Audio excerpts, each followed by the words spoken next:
Bonsoir à tous et merci d'être avec nous dans Entre elles. Oui, c'est Entre elles, votre magazine féminin sur Label Télévision, la chaîne panafricaine de référence. Nous sommes heureuses de vous compter parmi nous au sommaire de cette émission de l'entrepreneuriat, du leadership. Quel impact sur l'autonomisation des femmes? C'est la question et le thème qui sera abordé tout au long de cette émission qui dure 52 minutes. Pour ce premier numéro, nous avons l'honneur d'accueillir 4 grandes dames de la scène de l'entrepreneuriat et du leadership parce que ces femmes se sont illustrées à un moment ou à un autre dans leur domaine d'activité respectif. Nous allons vous les présenter sans plus tarder. Et à ma droite, je commence toujours par la droite parce qu'il paraît que c'est la main qui porte bonheur chez moi.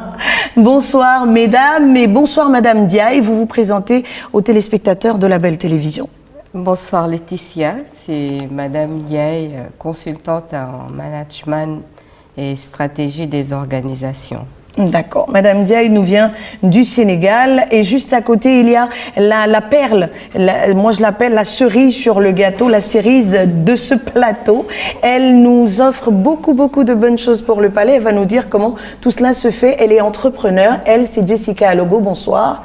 Bonsoir. Donc j'ai déjà donné le nom, après tu fais le reste. Donc je suis Jessica Meza Alogo, promotrice de la marque Les Petits Pots de Logoué. Donc Les Petits Pots de Logoué, c'est une entreprise de fabrication de produits agroalimentaires. Et notre produit phare, donc, ce sont les confitures artisanales. Donc on réalise des confitures à base de fruits du terroir gabonais. Voilà, tout un programme. J'espère qu'il y en a une parce que nous, après, on va commencer la dégustation sur le plateau. À ma gauche, et elle a accepté d'être avec nous, c'est une personne qui n'est plus à présenter tellement elle a écumé les télévisions, tellement elle a écumé l'entrepreneuriat, le leadership féminin. C'est un nom avec lequel il faut compter. Madame Amogo Matopé qui est avec nous. Bonsoir. Bonsoir Laetitia. J'ai donné le nom. Oui. On fait la suite. Alors derrière le nom, il y a tellement de casquettes, je ne sais pas par laquelle commencer. Toutes, si possible. On va essayer. Alors Victoire Amogo, épouse Matopé, je suis actuellement le conseiller en communication du ministre de l'économie, charge de l'économie, de la prospective et de la programmation du développement durable. Mais dans mes multiples casquettes, comme je le disais tout à l'heure, j'ai été chef d'entreprise, donc patronne d'une agence de publicité et de communication qui s'appelle Mosaïque. Comment je vais le dire, présidente de différentes associations. Dans le domaine des échanges, je suis aussi une conférencière chrétienne. Donc, je pense qu'on va s'arrêter là. Voilà, beaucoup de casquettes pour elle et toutes ces casquettes serviront parce que l'émission porte véritablement sur tous ces pans de la vie d'une femme. La femme a besoin qu'on lui reconnaisse un certain nombre de choses, dont son leadership, dont sa façon d'entreprendre. Et justement, elle est responsable d'une association et pas n'importe laquelle. Golden Woman, elle va se présenter elle-même parce que moi, j'écorche un peu trop les fonctions et les noms, donc elle va le faire elle-même. Bonsoir. Bonsoir Laetitia. Donc moi je suis Rose Ogwebanja, donc présidente de l'association Golden Women et par ailleurs donc professionnellement je suis conseiller également comme Victoire, conseiller dans un ministère, très exactement celui de l'économie numérique, de la culture, des arts, etc. Et je suis également entrepreneur, donc je fais plutôt dans un business qui est assez spécifique parce que je fais uniquement dans le courtage en finance et dans la stratégie de communication interne et externe des entreprises. Donc le décor étant planté, vous avez compris que nous avons des femmes de valeur, des femmes de poigne et généralement on donne à la femme une image qui n'est pas la sienne. Aujourd'hui, le thème qui nous intéresse, mesdames, c'est entrepreneuriat et leadership féminin. Quel impact sur l'autonomisation des femmes? À l'évocation de ce thème, il y a forcément une réaction, mesdames. Madame Victoire? Le leadership féminin, je voudrais le dire comme ça, que désormais il faudra compter avec. Les femmes s'imposent de plus en plus. La société a longtemps évolué avec les femmes à l'arrière-plan. Aujourd'hui, dans tous les domaines, dans toutes les activités, dans toutes les actions qui meublent la société, la femme apparaît. Elle a désormais sa place, elle a sa voix, elle a son action. elle a, comment je peux dire, elle a son succès. Parce que c'est aussi ça le leadership. C'est pas simplement rassembler, mais c'est aussi réussir dans ce qu'on fait. Et je pense qu'aujourd'hui, la société doit certains pans de sa réussite à la femme. Et c'est très bien. Je vais l'implanter comme ça. Et c'est très bien dit. En ces termes-là, vous avez une réaction, Madame Diaye? Oui, mais je pense qu'il faudrait également, surtout pour nos jeunes auditeurs, faire un rappel historique. Parce qu'apparemment, on semble découvrir le leadership des femmes maintenant, alors que ça a existé dans l'histoire. On a eu des reines, on a eu des femmes de poigne qui ont vraiment compté sur le plan politique, sur le plan économique. Je veux dire, on n'a même pas besoin de remonter très loin. On a eu les Mama Benz, voilà, qui étaient vraiment des puissances économiques qui drainaient, elles pesaient des milliards à la limite. Voilà, disons que voilà tout ce qui vient de l'Amérique, puisque le leadership c'est anglo-saxon, voilà, est très beau, mais ça a existé. C'est pas on ne découvre pas le La question, c'est oui, ça existait, personne n'en doute, mais il n'y avait vraiment pas de véritable communication autour de ces femmes-là. Elles étaient presque inexistantes et pourtant existantes de l'intérieur, mais inexistantes sur la scène internationale. Oui, ça existait, mais qu'est-ce qui fait qu'aujourd'hui, l'on parle de plus en plus de leadership féminin? Je pense que... disons qu'elles osent beaucoup plus maintenant. C'est vrai que les feux des médias sont sur ces femmes-là. Elles osent s'assumer beaucoup plus. Elles sont beaucoup plus modernes. Elles osent prendre la parole. Et voilà. Donc, et il faudrait que maintenant les gouvernements et les gouvernants comptent avec ces femmes-là, puisque économiquement, c'est des moteurs également. Exact. Vous qui êtes une femme entrepreneur, qui vous avancez sur ce terrain qui a été très masculin jusqu'à un passé récent, on va dire jusqu'à la dernière décennie, les hommes s'illustraient beaucoup plus dans l'entrepreneuriat. Aujourd'hui, de plus en plus de femmes entrent dans cet univers-là. Comment vous est venue l'idée de créer les petits pots de Logoué? Comment vous est venue la niaque qui vous a permis de vous retrouver aujourd'hui au devant de la scène au travers de votre entreprise? Pour revenir un peu sur l'entrepreneuriat féminin, je regardais des statistiques de 2016. Et en fait, en Afrique, il y a plus de femmes entrepreneurs que d'hommes. Donc c'est un peu une fausse idée qu'on se fait de penser que les femmes ne sont pas entreprenantes en Afrique et qu'il y a peu de femmes entrepreneurs. En fait, partout dans le monde, il y a le plus de nouveaux entrepreneurs, c'est en Afrique. Et en plus, ce sont des femmes. La majorité, enfin, le pourcentage de femmes est beaucoup plus élevé que partout ailleurs. Donc moi, l'entrepreneuriat, j'y suis venue... j'ai été pendant longtemps au cadre dans une entreprise privée. Je suis ingénieure en chimie, donc j'ai travaillé pour une entreprise pétrolière pendant environ 10 ans. Et si vous voulez, c'est-à-dire qu'à un moment donné dans la vie, on remet un peu en question ses valeurs, on se projette un peu différemment. En tant que femme, il y a des choses qui nous arrivent, voilà, les enfants, le couple, la famille. Et voilà, on a envie de redéfinir un peu son modèle de vie. Et donc c'est vrai que les confitures, bon, j'aime bien raconter la petite histoire. J'y suis tombée un peu par hasard avec des fruits trop mûrs. Et j'ai commencé voilà, à faire des confitures, à les faire découvrir aux gens, à les faire goûter. Et puis bon... le succès faisant, ça plaisait beaucoup à mes collègues, à mes amis. Et puis bon, à un moment donné, je me suis dit, ah ben tiens, pourquoi ne pas en faire un business? Parce qu'en fait, apparemment, c'est un produit qui plaît.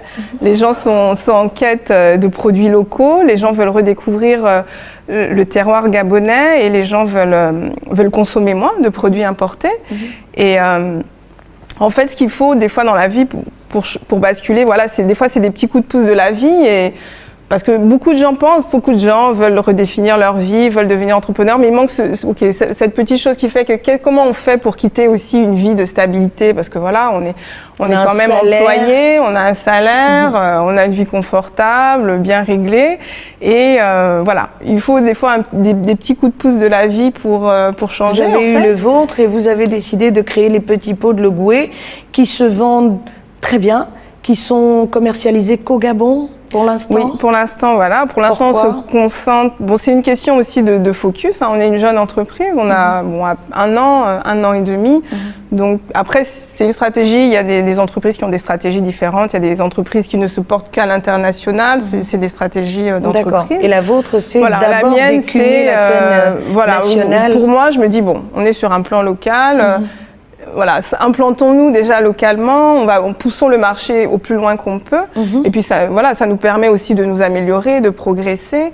Alors, est-ce que vous n'utilisez que des produits locaux? Donc on n'utilise que des produits locaux.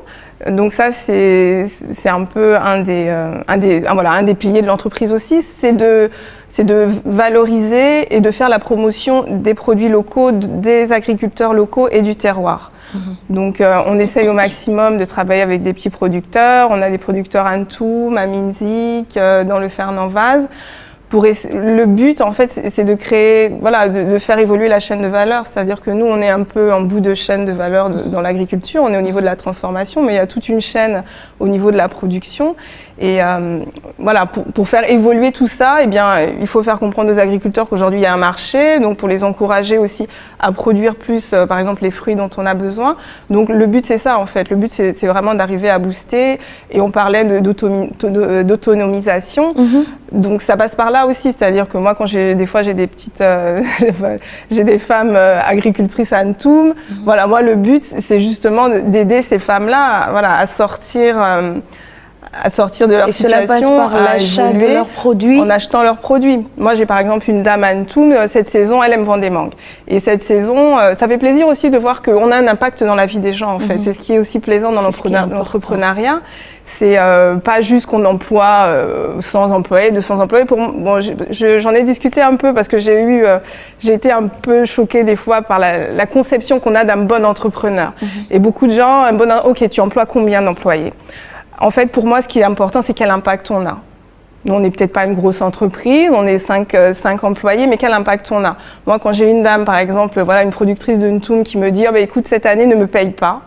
Garde l'argent jusqu'à la fin de la saison et tu me donnes l'argent à la fin de la saison parce que je veux construire un bâtiment. » Donc ça, pour moi, c'est un réel impact. C'est-à-dire que cette dame, je l'aide à construire, à agrandir sa plantation, à agrandir son exploitation. Donc ça, c'est des impacts qui sont palpables.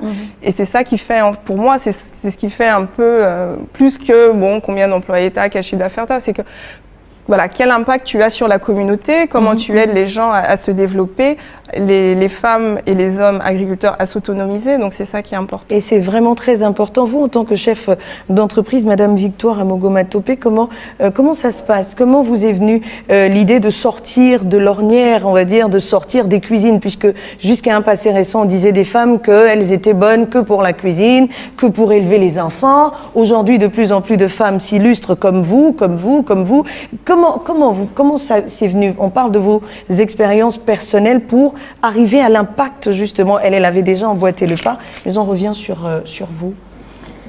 Alors, je pense que le déclic arrive souvent lorsqu'on découvre, hein, comme le disait tout à l'heure Jessica, dans le petit mouvement de la vie, on fait quelque chose. Parce que moi, à la base, j'ai fait un cycle ingénieur en bâtiment.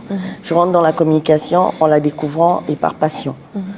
Et lorsque j'étais à un moment directeur commercial dans une compagnie aérienne, j'avais en face de moi chaque fois des opérateurs qui venaient nous proposer soit des produits pour la communication de la société, soit des concepts.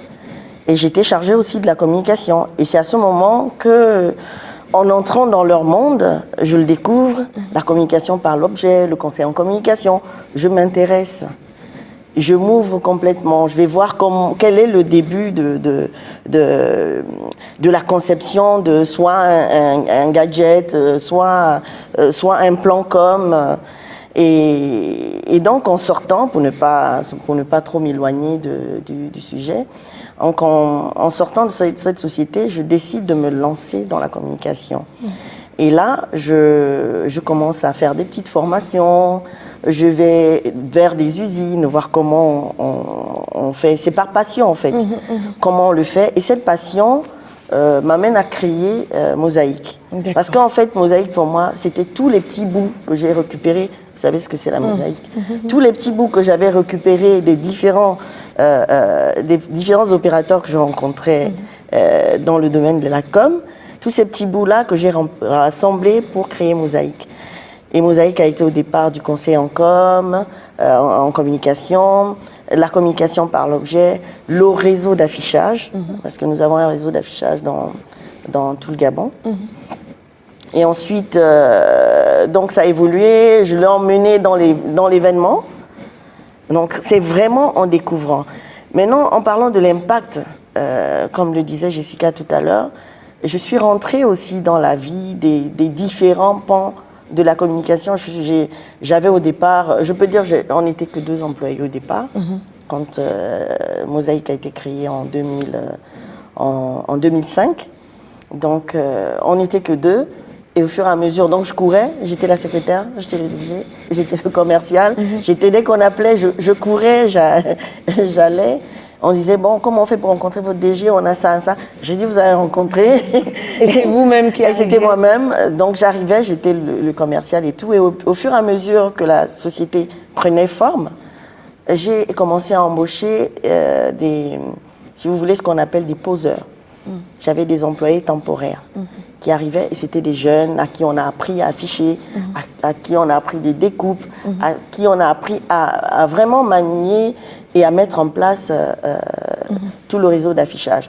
Et on a découvert en allant de ville en ville, ça m'a appris à mieux connaître le Gabon, à rencontrer d'autres personnes. Quand on arrivait, on signait même des contrats avec certains, je peux dire certains autochtones dans certaines villes, parce que vous avez un panneau en plein milieu de l'Ibamba, vous n'êtes pas là-bas, et bien vous dealez avec celui qui est à côté pour qu'il vous fasse, qu'il les brousse autour, vous le payez, vous avez du coup une famille à côté de votre panneau, vous passez. Donc on a découvert tout ça, et ils étaient payés pour le faire.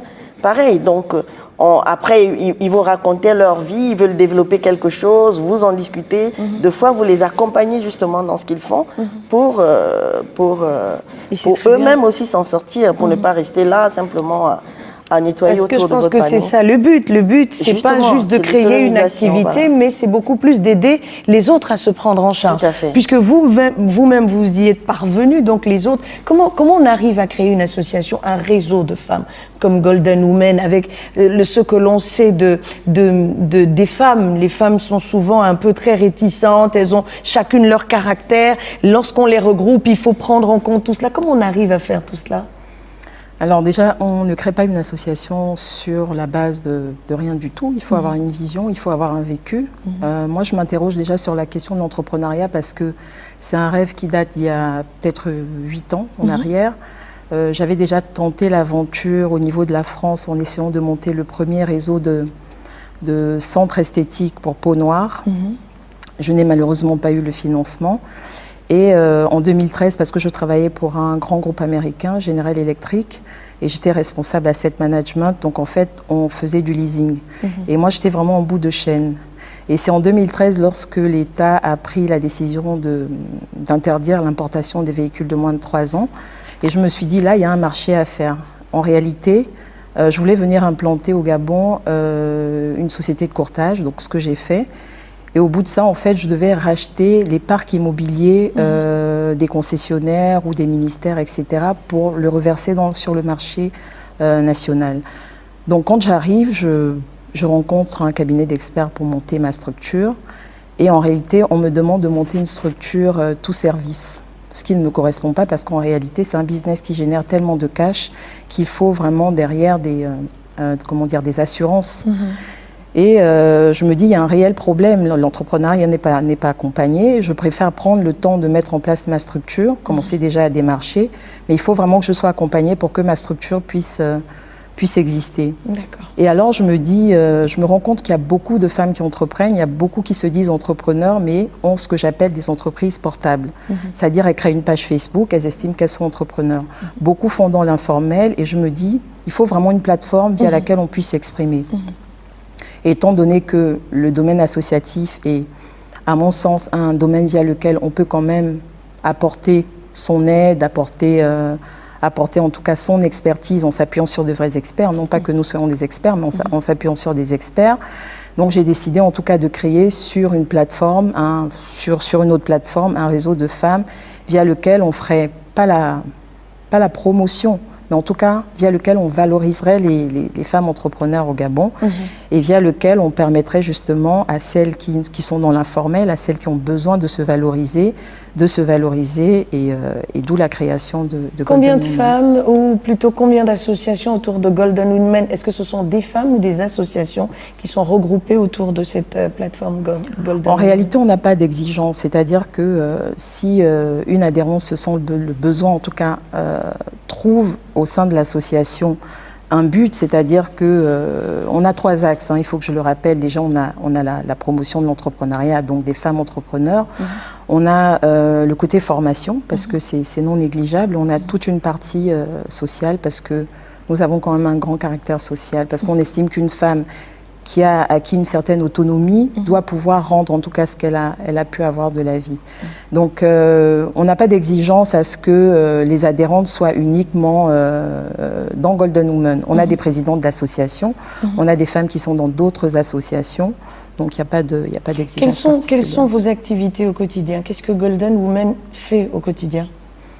Bah écoutez, on a déjà une plateforme d'échange via laquelle il y a souvent des brainstorming, on donne la parole aux adhérentes quand même.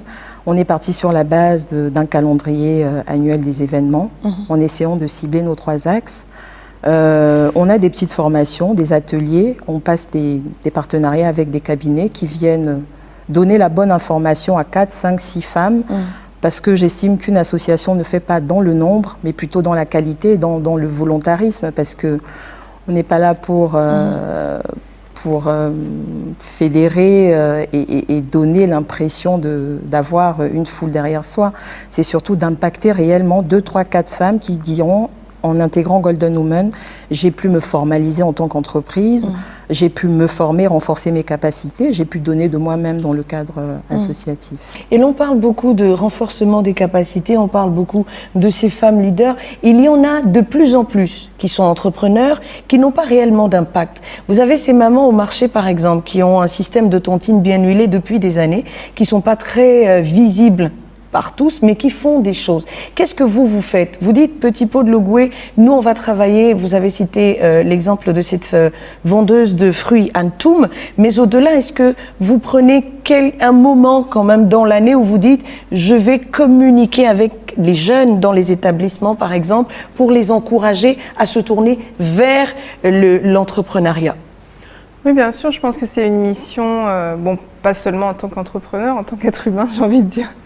Donc et c'est vrai que le fait d'être entrepreneur et le fait d'être aussi médiatisé, d'avoir une voix qui porte, donc il faut quand même s'appuyer sur ça et pour aider les jeunes, pour être une source d'inspiration, c'est important parce que je pense qu'aujourd'hui beaucoup de jeunes sont un peu en perte de repères et ils cherchent des modèles en fait.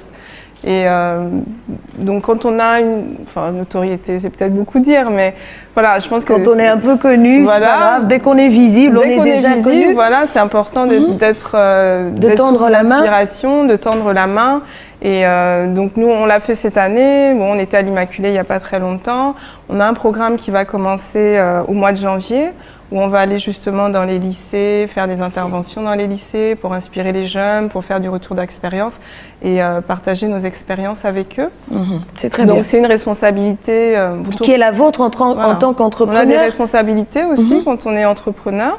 Et ça en fait partie de partager son expérience et d'aider les jeunes. Ne pas s'arrêter juste au partage, essayer d'aller un peu plus loin à travers des actes bien... Voilà, moi j'ai des jeunes entrepreneurs, mon téléphone il est toujours ouvert, je vais les voir, ils m'appellent, ils veulent des conseils. Donc j'hésite pas à donner de mon temps pour aider des jeunes qui veulent démarrer. D'accord. Récemment, vous étiez d'ailleurs avec le chef de l'État Ali Bongo Ondimba en Égypte. Vous avez participé, vous allez nous en parler. Mais revenons un peu sur l'entrepreneuriat féminin au Sénégal. Les femmes sont très, très engagées dans l'entrepreneuriat. On trouve des femmes qui vendent pendant des journées entières, qui ont de petits kiosques comme ça, mais qui arrivent à réaliser de grandes choses. Expliquez-nous tout cela.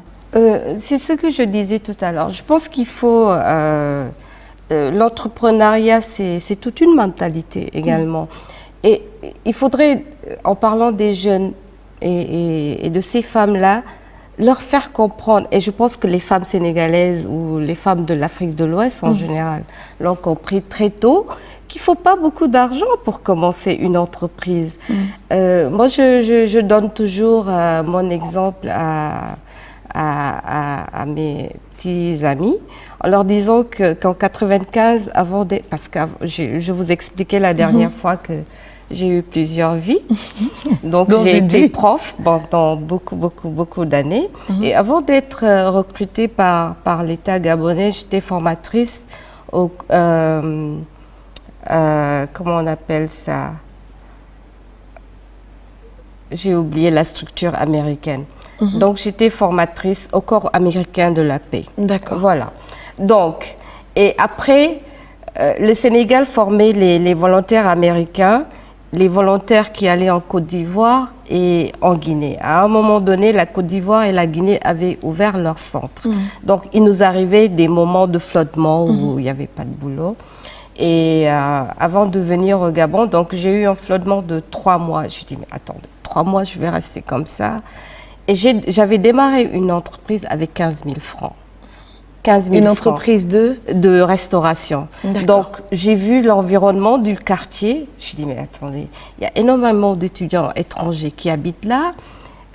Certainement qu'ils voudront acheter du poisson braisé, de la loco, etc. Qu'on ne trouve pas très voilà, et pourtant, c'est pas très sénégalais, etc. J'ai démarré cela. Et après, j'ai employé 3 personnes en 3 mois. Parce qu'après, j'ai été recrutée pour venir ici et j'ai laissé l'entreprise à une amie qui n'avait pas de boulot. Donc, je pense que les femmes ont compris qu'il ne fallait pas beaucoup d'argent pour commencer. Mais juste, alors, je pense qu'elles ont beaucoup plus compris qu'il fallait commencer d'abord. En fait, c'est ça l'entrepreneuriat. Je pense que l'idée est là, vous avez l'idée et il faut essayer à partir d'une idée, arriver à innover avec cette idée. Mais non, tout est dans la passion également. C'est pas entreprendre pour entreprendre. Je pense qu'il faut également faire ce qu'on aime faire. Autrement, c'est l'échec. Je veux dire, je suis dans l'éducation, je suis dans la communication. Si je vais faire du bâtiment, je pense pas que ce serait très approprié. Et tout à l'heure, en parlant des jeunes, je pense qu'il faudrait que nos États arrivent à amener l'entrepreneuriat à l'école. Je crois que c'est là où les pays anglophones, peut-être des pays comme le Ghana, comme le Nigeria, ça s'enseigne à l'école. Un petit peu. Absolument. Mais je pense que ça commence à l'école. Et si on réussit ce pari-là, je crois qu'on aura beaucoup avancé. Mais je pense que vous pouvez, vous, en tant que femme leader, vous, en tant que femme entrepreneur, commencer, aider l'État en entreprenant justement, en entrant dans cette salle qu'est l'éducation des jeunes. Montrer aux jeunes filles, vous réunissez une centaine de jeunes filles et vous leur montrez comment on fait. Vous allez dans les établissements et vous discutez de la question de l'entrepreneuriat. Est-ce qu'il faut forcément attendre l'État? L'État, c'est qui? C'est vous? C'est nous? Non, il faut pas, c'est pas en tant que tel attendre l'État. Mais je veux dire, en termes de leadership, il faudrait alors que toutes ces femmes entrepreneurs ou tous ces jeunes entrepreneurs, il faudrait qu'on puisse aussi peser sur les décisions. C'est important de pouvoir en posant un acte que vous pouvez. Et je pense que ça se fait actuellement. Ça se fait de plus en plus. Est-ce qu'au niveau du Gabon, par exemple, vous qui êtes conseiller, est-ce qu'au niveau du Gabon, il y a des programmes dans ce sens-là où on essaie d'apporter l'entrepreneuriat dans les établissements? Est-ce qu'il y a des programmes, pas simplement de vos organismes ou de vos entreprises? Est-ce qu'il y a des programmes de l'État allant dans ce sens? Écoutez, je ne vais pas parler en lieu et place du ministère en charge, mais de ce que je sais, il faut revenir déjà sur une notion. N'est pas entrepreneur qui veut. Il faut arrêter de galvauder le terme de l'entrepreneuriat. Mais est-ce que justement, il ne faut pas donner les bases aux enfants et puis laisser à ces personnes le choix? Justement, j'en viens. Il faut déjà, en tout cas, concernant l'entrepreneuriat, qu'il y ait une base juridique. L'existant n'est déjà pas juridiquement accompagné. Donc il faudrait déjà essayer d'aplanir l'existant D'accord. Et ensuite de susciter des vocations. Mais pour susciter des vocations, il faudrait déjà qu'on puisse évaluer le désir du jeune ou de l'apprenant. On ne peut pas arriver dans les lycées et prôner l'entrepreneuriat parce que c'est trop facile. Moi, je suis une jeune, je vois des personnes qui viennent partager une expérience, je regarde Jessica Alugo comme un modèle et puis je vais me dire, mais tiens, je peux être entrepreneur, mais c'est pas ça. Il faut aller servir un discours réel. Et tout comme on a connu... Quel est-il ce discours réel? Le discours réel, c'est tout simplement de dire par exemple, je prends le cas du Gabon où, à un moment donné, tout le monde se ruait vers l'administration. C'était devenu vraiment le secteur qui employait le plus. Après, on avait le privé. Aujourd'hui, on se dit le privé est quasiment saturé, l'administration est saturée. Maintenant, tout le monde veut se jeter vers l'entrepreneuriat.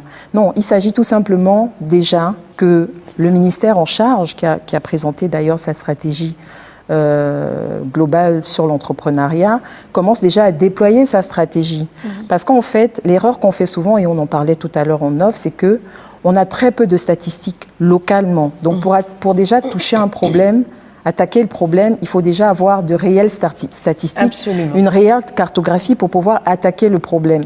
Et ensuite, là, on peut parler vraiment de réels modèles et peut-être susciter des vocations parce qu'on aura déjà aplani le secteur. Moi, je pense que c'est prématuré que d'aller tout simplement vendre des modèles de réussite entrepreneuriale. C'est bien. Est-ce que c'est des modèles que l'on vend? C'est expliquer aux jeunes que tout, vous l'avez dit, hein, tout ne passe pas par l'administration, tout ne passe pas par le privé. Jessica Alugo est un exemple pour moi. C'est ce qui vaut sa présence parce qu'elle a décidé d'oser. Elle est cadre, elle sort de là et elle décide d'oser. C'est des exemples. Vous pareil, vous pareil, vous pareil. Vous avez décidé d'oser. Mais ce n'est pas venu parce que c'est un rêve que vous avez nourri. Tout à fait. Il faut susciter peut-être le rêve. Exactement. Quoique, on ne peut pas rentrer dans la tête des gens pour leur imposer des choses, mais dire aux jeunes, l'école ne suffit pas dans la vie. Exactement. C'est avec l'entrepreneuriat aussi qu'on peut se démarquer. Est-ce qu'une femme entrepreneur est forcément une femme leader? Je vous pose la question. Non. Non, pas forcément. Donnez-moi des réponses. Et pourquoi est-ce qu'une femme entrepreneur n'est pas forcément une femme leader? Moi, je dirais d'ailleurs, un manager n'est pas forcément un leader. D'accord. D'accord. Parce que manager une équipe, c'est déjà avoir la gestion administrative, la gestion des ressources humaines, etc. Mais pour moi, un leader, c'est celui-là qui sait, en tout cas, valoriser, tirer et ensuite responsabiliser. Donc, non, une femme entrepreneur n'est pas forcément leader. Une femme leader, ok. Quelle est la différence, quelle différence vous allez faire aujourd'hui entre un homme leader, un leader homme et un leader femme? Il y a une différence qui existe. Moi, je pense que... Moi, je dirais non. Elle n'existe pas. Moi, je dirais Dites-nous non. pourquoi. Moi, je dirais non. Parce que le leadership, en fait, renvoie à l'humain. Sans catégorisation. Le leader, c'est quelqu'un... C'est quoi? Basiquement, c'est quelqu'un qui a de l'influence, qui impacte. Quelqu'un qui inspire. Mais on inspire comment? Je veux dire, on n'inspire pas avec son titre, on n'inspire pas avec sa position, on inspire avec son caractère. Il y a le potentiel, comme on dit, et il y a le caractère. Mais je pense que le leadership, c'est vraiment tout transformationnel, hein, je dis, parce qu'il y a beaucoup de types de leadership. C'est celui-là qui a beaucoup travaillé sur soi et qui peut inspirer des équipes, qui peut diriger. Justement, c'est là où on fait la différence entre manager et leader. Le manager, il est là, il gère le quotidien, il faut atteindre les objectifs, voilà. Mais l'autre, il est là, il inspire son équipe. La vision, à la limite, le leader, on le suit, il n'a même pas besoin d'expliquer et on le suit. L'autre, il a le présent à gérer et le leader est beaucoup plus loin dans le futur. Donc, c'est pas... Mais c'est l'humain. Ce sont des caractères qui inspirent, ce sont des modèles, des gens qui peuvent motiver. Et c'est pas donné à tout le monde, pas du tout. Les femmes sont toujours... moi, je catégorise pas, mais c'est ce que les gens disent dehors, c'est ce qu'on dit au quotidien, sur quoi on doit discuter ici. Les femmes entrepreneurs sont trop émotives. D'accord? Elles sont généralement rangées dans un placard de l'émotivité qui fait qu'elles ne prennent pas les bonnes décisions au moment où il faut les prendre. Êtes-vous d'accord avec cela? Vous êtes une femme entrepreneur. Au quotidien, vous gérez 4 personnes. Dites-nous oui ou non, est-ce que vous également, vous gérez des équipes, vous dans votre association, vous également au sein de l'association Diaspora Sénégal-Gabon? Racontez-nous un peu comment ça se passe. Pour revenir un peu sur tout à l'heure, après il y a beaucoup de clichés, mais ce que je veux dire c'est que humainement, ok, les hommes et les femmes sont voilà, humainement nous sommes différents. Et c'est vrai qu'après, bon, le leadership c'est l'influence, c'est inspirer, comment on arrive à être source d'inspiration, mais du fait aussi que nous soyons différents, on exerce notre leadership de manière différente. Donc moi, bon, je dirais pas oui, moi je dirais non. Oui, c'est vrai que l'objectif final est le même, mais on y arrive de manière très différente. Tout simplement parce que nous avons des caractères différents, nous avons des façons d'aborder l'humain et d'aborder l'autre différentes. Et donc on a des styles, enfin j'ai envie de dire des styles de leadership différents. Maintenant, bon, les hommes, les femmes, certaines femmes sont peut-être plus émotives, mais maintenant, est-ce que c'est forcément... Pour moi, c'est des fois plus un atout, peut-être, qu'un défaut. Vous pensez qu'être émotif, c'est avoir Après, qu'est-ce qu'on dit émotif? C'est-à-dire que les femmes ont une sensibilité différente. Qui est différente de celle des hommes. Les femmes ont une sensibilité différente qui est différente de celle des hommes. Et moi, bon, par expérience aussi, moi j'ai travaillé dans des milieux très masculins. Donc j'ai travaillé sur des plateformes pétrolières, j'ai été la seule femme à bord pendant des mois. C'était pas très dur? Le regard des hommes, les critiques parfois un peu déplacées. Non, on finit par s'habituer. Contrairement à ce on peut penser, et c'est là où je veux en venir, c'est qu'en fait, le fait que je sois une femme m'aidait en fait à l'idée et m'aidait à gérer les équipes de manière différente et peut-être de manière plus efficace. D'accord. Parce que j'avais souvent cette réflexion. Mon chef, quand j'arrivais sur site, des fois, il était content de me voir. Il me disait, tiens, Jessica, on est content que tu sois là. Parce que justement, j'avais des atouts en tant que femme, et peut-être justement cette part d'émotivité. Enfin, j'aime pas trop le terme émotivité parce que je sais pas pourquoi on le voit un peu de manière négative. Une réaction ici aussi. Oui, allez-y. Donc, ça me permettait en fait de les gérer de manière différente. J'étais peut-être plus humaine, j'étais peut-être plus posée. J'avais un moins dur. Parce que les femmes sont réputées moins dures face à des situations qui méritent quand même que l'on soit ferme. Peut-être pas moins dures, mais on l'aborde différemment. D'accord. Et on emmène les gens. En fait, c'est la capacité d'emmener la personne vers un but d'une manière différente. D'accord. Et peut-être, effectivement, on va dire moins dur. Bon, pour moi, c'est pas tellement moins dur parce qu'on peut être très ferme. Mais la manière de l'amener va être peut-être plus portée sur l'émotion, sur l'humain, sur le relationnel. C'est ce qui relève de la femme. Et parce qu'elle porte, transporte, supporte la femme. Et donc, un atout plus qu'une faiblesse. Plus qu'une faiblesse. Est-ce que vous êtes de cet avis? Moi, je ne sais pas d'où on tient cette analyse de la femme émotive, leadership émotive. Je ne pense pas que ce soit ce qui caractérise la femme leader. Et je pense que la femme porte des rêves comme l'homme. La femme a rayonné comme l'homme. Dans le leadership, comme la plupart des intervenantes l'ont dit, c'est d'abord ce charisme-là. C'est d'abord cette chose que l'on transporte, qui rassemble avec une vision pour emmener les gens quelque part. Moi, je pense qu'il y a des femmes qui l'ont, il y a des hommes qui l'ont. Et comme l'a dit Jessica, chacun le transporte et le manage à sa manière. Pour exemple, lorsque je commence ma petite agence de communication, je n'ai que des hommes comme employés. Je n'ai que des hommes parce que pour l'affichage, pour tous les infographes que je rencontrais et tout ça, tous ceux qui travaillaient avec moi autour étaient des hommes. Il faut pouvoir leur donner la vision réelle que vous portez. Notre slogan à l'époque, c'était le meilleur à votre image. C'est-à-dire, le client amène son image et on donne le meilleur de cette image, la meilleure représentation de l'idée. Mais pour pouvoir l'inculquer à ces hommes qui sont assis, il faut savoir parler.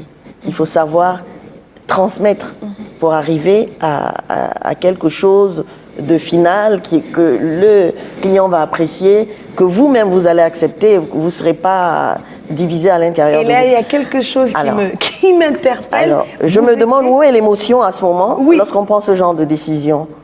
Mais moi, je veux justement emboîter le pas sur ce que vous disiez à l'instant. Vous étiez une femme et vous n'embauchez que des hommes. Est-ce que là, il n'y a pas un problème où les femmes, quel que soit leur degré d'entrepreneuriat, quel que soit leur leadership, ont toujours besoin des hommes pour arriver à bon port? On est d'accord, oui ou non?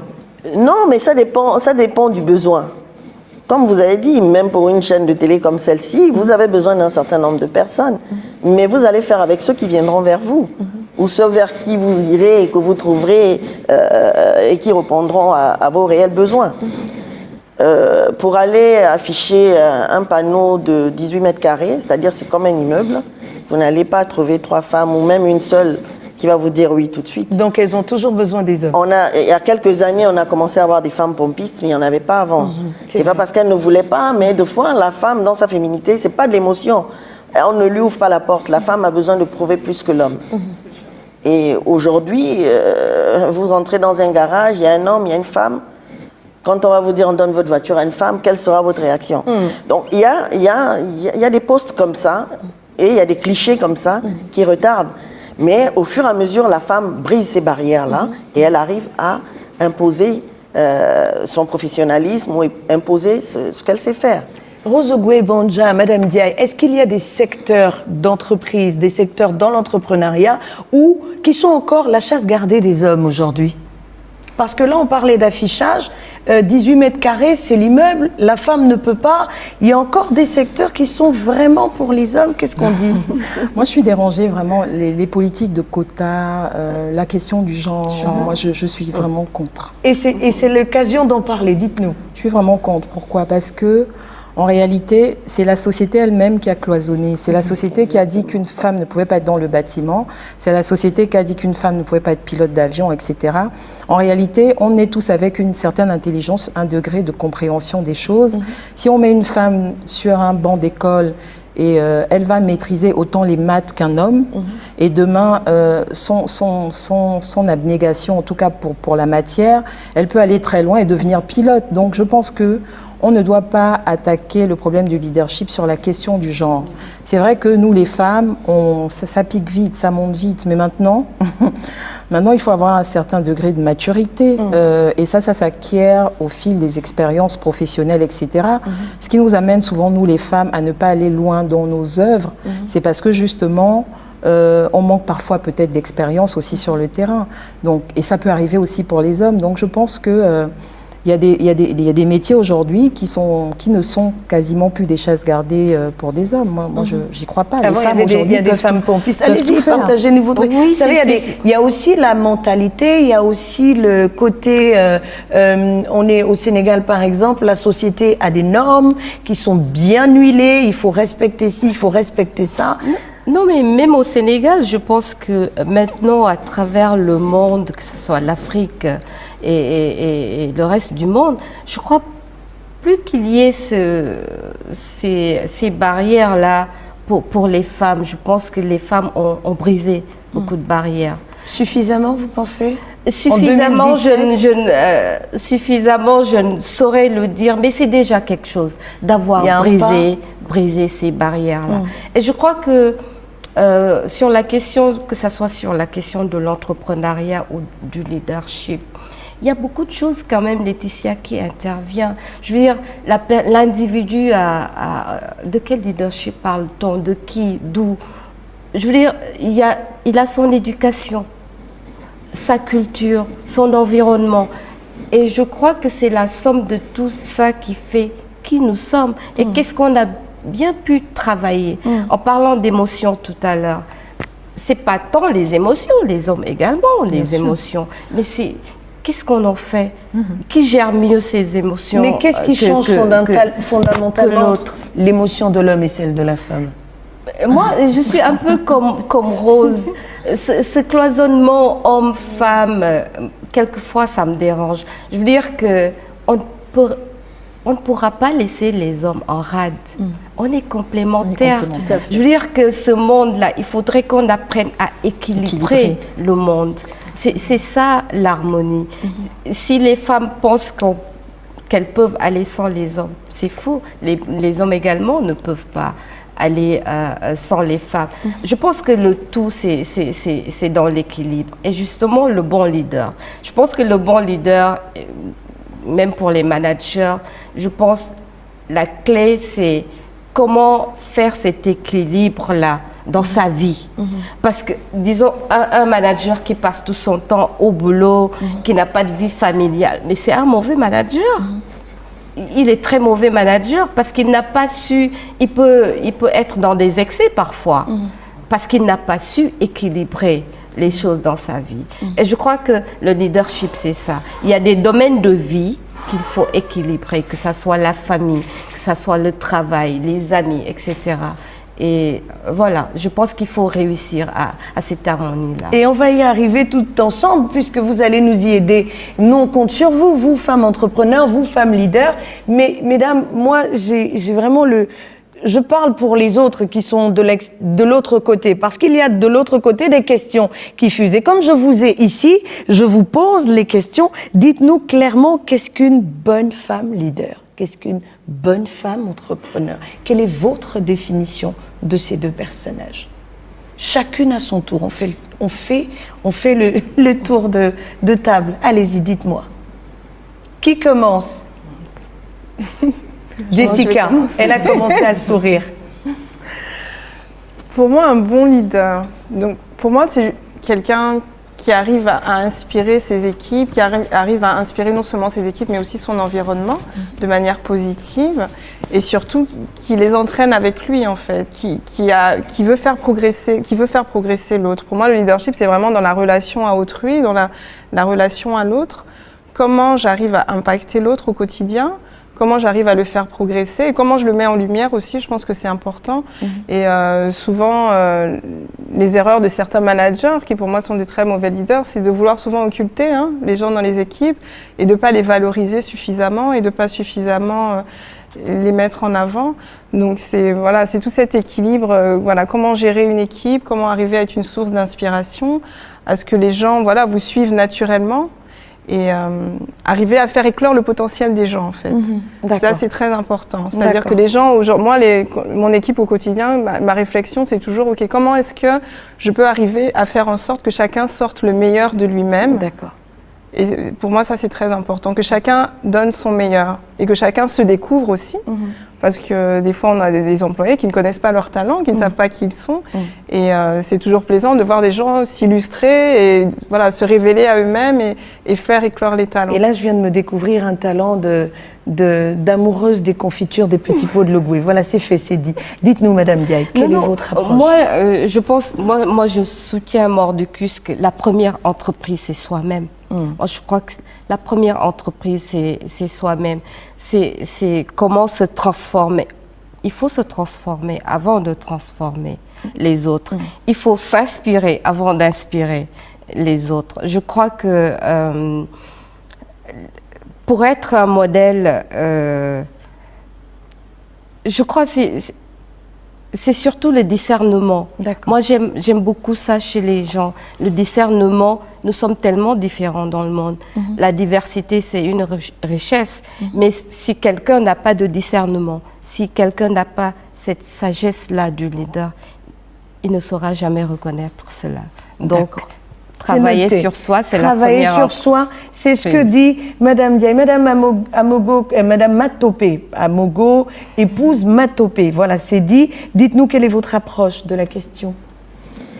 Alors, je peux dire que certains pans du leader ont déjà été posés par les autres, par Jessica et par Madame. Donc, ce que je voudrais peut-être ajouter, c'est que un bon leader, comme elle le disait tout à l'heure, c'est déjà quelqu'un qui a cet équilibre-là. Qui a cet équilibre-là. Parce que moi, je pense que le leader, ce n'est pas une question d'âge, de père de famille, de mère de famille. C'est une question d'abord d'être humain. Il y a des gens qui impactent très tôt, qui sont, des fois on appelle des génies dans la vie. Et puis ils sont là, ils écrivent d'une lettre d'or un espace de temps dans la vie. Ceux-là aussi, on les appelle des leaders, c'est des modèles, c'est des moules.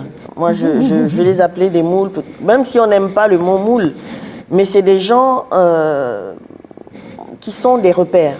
On s'identifie à eux. Mais la complexité justement de s'identifier à quelqu'un, c'est oublier ce qu'il représente ailleurs. On peut s'identifier à quelqu'un pour ce qu'il a dit, pour ce qu'il a fait. Je vais l'expliquer par une anecdote sur un témoignage de mon fils qui était à l'école, et loin de moi vraiment l'envie de vouloir me dorer. Ça m'a plutôt donné des larmes aux yeux. Il est revenu de l'école et puis il me dit, oui, voilà, on nous a demandé de faire une petite rédaction sur la personne qui nous inspire. Et en fait, tous les membres de son groupe sont allés chercher des grands philosophes, les hommes politiques. Et puis, lui, il était le seul à dire sa mère. D'abord, les autres ont commencé à se moquer de lui en disant « Mais tu es un homme, comment tu peux t'identifier à ta mère? Comment tu peux... mais tu es une femme ou quoi ?» Ils ont commencé à se moquer de lui et tout. Et le prof lui a demandé d'expliquer pourquoi il avait préféré sa mère, à Michael Jackson, à Mandela et à tous les autres. Il a dit, de Mandela, je connais un pan de sa vie, c'est le côté politique, il a traîné les gens et tout ça, de tous ceux qu'ils ont cités. Mais moi, ma mère, je la vois au quotidien. J'ai vu comment elle a commencé, je vois comment elle traîne, je vois comment elle fait ci. Il allait très loin même dans des détails que moi, je n'ai jamais remarqué en fait. Et même son père a dit, mais... le père a dit, mais... Donc tu nous scrutes ici chaque jour. Il dit non. Si je veux épouser, de loin le complexe de Deep, si je veux épouser une femme, j'aimerais qu'elle ait le profil de ma mère, elle est battante, elle aime le travail, elle aime ci, elle est équitable, même lorsqu'elle veut faire quelque chose à la maison, elle s'assure que tout le monde a la même part, elle nous apprend à partager, elle nous apprend à ci. Donc il a ressorti certaines valeurs. C'est très bien. Donc, c'est très bien. Moi je dis que si on veut être leader, si on veut être un bon leader, lorsqu'on est en famille, on doit être un bon parent.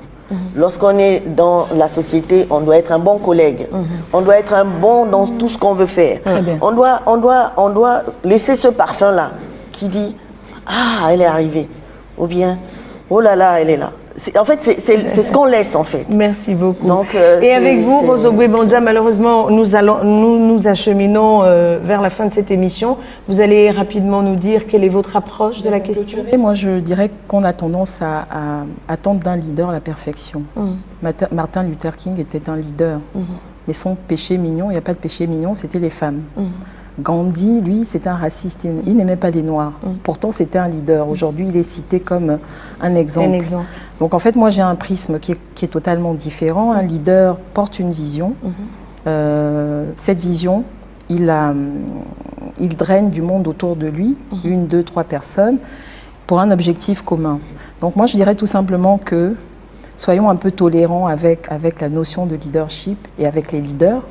Bon, je ne me considère pas comme un leader. Donc en une phrase, mais en un mot. Pour terminer, tout simplement, ce que je souhaite dire, c'est que de l'autre côté, en fait, donc des gens qui observent ces modèles-là, qui se disent tout simplement que c'est un corps, à l'intérieur de ces corps, il y a des émotions, il y a des idées, il y a une vision.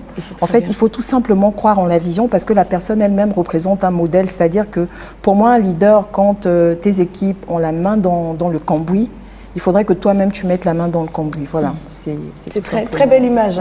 En un mot, qu'est-ce que pour vous, comment parvenir à l'autonomisation des femmes? En un mot. Vraiment un mot qui peut permettre d'atteindre l'autonomisation des femmes. Quand on est leader, quand on est chef d'entreprise. En un mot, comment on fait ça? L'autonomisation passera toujours par la formation, l'accompagnement. Formation, accompagnement. Formation, accompagnement, travail. Formation, accompagnement, travail. Pour rejoindre tout ça, moi je dirais peut-être un cadre économique propice. Un cadre économique propice. Madame Amogo, Madame Matopé. En un mot. En un mot, je vais dire la même chose. C'est où il est ce bon cadre. Voilà. C'est-à-dire formation, avec surtout la formation, mais avoir derrière une formation vers des personnes, comme on a dit, on n'impose pas le rêve. Il faut pouvoir former des gens qui vont aimer ce qu'ils font. Très bien. Et pour conclure sur le leadership, vraiment, restons authentiques et arrêtons de vivre la vie des autres. Voilà, Voilà. c'est fait. Merci beaucoup, mesdames. J'étais accompagnée par ces dames-là que vous reconnaîtrez forcément dans la rue. Madame Matopé Amogo à ma gauche, qui est chef d'entreprise, mais également responsable. À gauche, juste à côté d'elle, il y a Madame Rose Ogwebanja, qui elle également est la responsable et présidente de Golden Women, une association qui fait des merveilles au niveau du Gabon, mais qui interpelle énormément sur la prise en charge effective de chacune de nous avec la vision, parce qu'elle a insisté sur le mot vision et on le garde. Juste à côté de moi, il y a Madame Diaye qui est consultante, mais au-delà, elle a plusieurs casquettes, elle le dit elle-même, elle a plusieurs vies dans une vie. Et merci d'avoir été avec nous. Et la cerise sur le gâteau de cette émission aura été Jessica Alogo des Petits Pots de Logoué. Je vous assure, elle fait ses mains transforment le palais. Ses mains ont la magie de transformer le palais. Merci de nous avoir suivis. C'était Entre elles sur la belle télévision, votre chaîne panafricaine. On se retrouve très bientôt pour un autre numéro d'Entre elles avec un thème bien particulier. N'oubliez pas de nous écrire sur notre page Facebook. Merci.